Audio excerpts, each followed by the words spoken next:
Hey pretty girls! So I'm going to be doing a different type of video today. I'm going to be experimenting with makeup a little bit, and I'm going to be experimenting with a trend that I've been seeing in all of my magazines and all over the internet and all over the blogs that I follow, and that is that dark burgundy wine colored lip. I don't own any shades like that. Like I have the fuchsia and I have the reds, but I don't really have any plum shades. So I went out and I went on like a spree at the drugstore, ranging in really bright pigmentation to a really natural flush to really deep color, and kind of experimented with them. And what I want to do in this video is I want to show you guys the 7 products that I got, how they look on the lips, how they wear, a little bit on the formula, and kind of, you know, how they wear throughout the day. And then I want to show you a way to incorporate them into a day look and a night look. If you want to see more of these kinds of videos, please let me know by clicking the thumbs up button. That really helps me to know which videos you guys really like the best. And let me know in the comments what kind of trends you want to see more of. Check out other people's comments too, because a lot of times people will comment about things and thumbs up their comment, and that really gives me an understanding of what trends you guys really like. Go ahead, mingle amongst yourselves. And with that, I'm going to get into each of the products, and I'm just going to step over to the side a little bit so I can put photos and all that good stuff here. I chose really moisture rich products, and the reason is because using a really dark lipstick, it shows everything. Dark lipsticks will just like cling to any dry spots and you'll look like a zebra, perhaps even a cheetah. Not very attractive. Trust me. So the first one that I want to talk about is the L'Oreal Infallible, and this is in Persistent Plum. And this color I really like. I wore it in one of my recent videos. I don't know if it's going to go up before or after this video, but I'll link it if you guys are interested.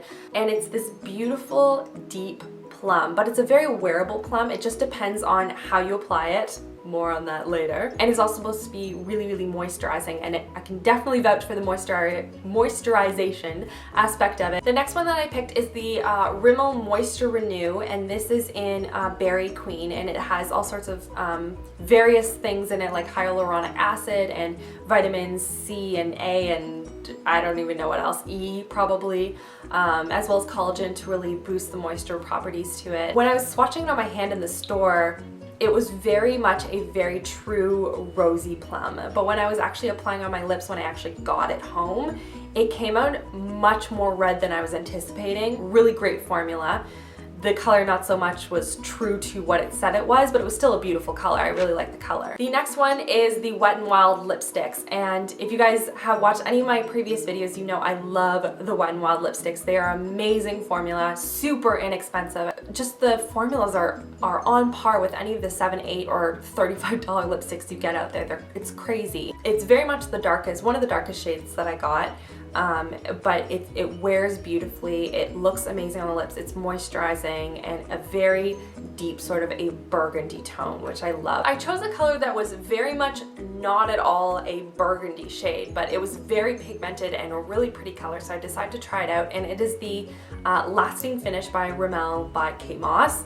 And her entire lineup is actually very pigmented. It's a really good product actually. Definitely not this really wine tone that it says it was, and it's number 11. The first gloss is Revlon's Color Stay Liquid Lipstick, and when showing you guys this on Twitter, a couple of you had used the product before and said you loved it, so I was super excited to try it out.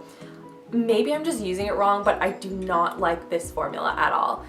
The one thing that I love about this is the wand is super long. For some reason that makes it really easy to apply it to the lips, but the sponge tip applicator made it very difficult. It made it very streaky, because the way this works is it applies like a gloss, but it finishes like a lipstick. It's a very pretty wine tone. It's a beautiful color, and if you can make the formula work for you, the color is amazing. It's just, I don't know, I think I have to experiment with this formula a little bit more. The last gloss that I got is the L'Oreal Paris Color Riche Lip Gloss, and this is in Rich Plum.